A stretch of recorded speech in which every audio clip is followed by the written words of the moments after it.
Deer বিয়াস, আসসালামু আলাইকুম। তো আশা করি সকলে ভালো আছেন। তো আপনারা যারা এই 2026 সালে মনোসেক্স তেলাপিয়া মাছের পোনা খুঁজছেন বা চাষ করার জন্য আগ্রহী আছেন, তারা আমাদের ভিডিওটা সম্পূর্ণ দেখবেন।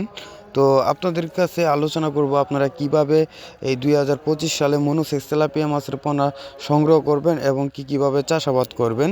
তো সেই বিষয়ে আজকে আপনাদের মাঝে আলোচনা করা হবে।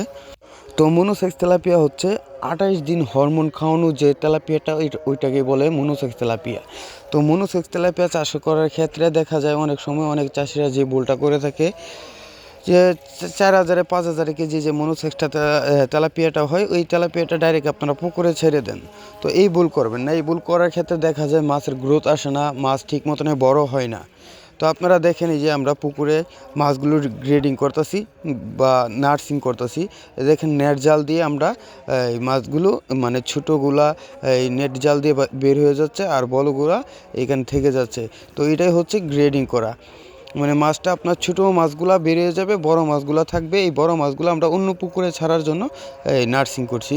তো আপনারা তো যারা এই পদ্ধতি জানেন না বা এই মাছের সকল চাষাবাদ জানেন না, তারা আমাদের ভিডিওতে স্ক্রিনের নাম্বারে যোগাযোগ করে আমাদের কাছ থেকে জেনে নিতে পারবেন মাছের বিস্তারিত তথ্য এবং পুকুর প্রস্তুতি বা মাছের খাবার কিভাবে প্রয়োগ করবেন, সব বিষয়ে আমাদের কাছ থেকে জেনে নিতে পারবেন। তো আরেকটা বিষয় আপনাদের বলে রাখি, আপনাদের পুকুর যদি ভালো হয় তাহলে ফলন অবশ্যই ভালো হবে। আপনাদের সর্বপ্রথম মনে করলেন মাছ চাষ করার ক্ষেত্রে, যে কোনো মাছ চাষ করার ক্ষেত্রে আপনারা পুকুর প্রস্তুত করবেন সঠিকভাবে, তাহলে মনে করলেন মাছ চাষে আপনারা লাভবান হতে পারবেন।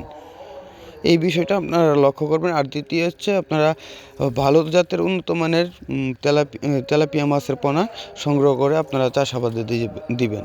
তো দেখা যায় অনেক ক্ষেত্রে অনেক চাষিরা 28 দিন হরমোন খাওয়ানো মনোসেক্স তেলাপিয়া মাছের পোনা চিনতে ভুল করে থাকে।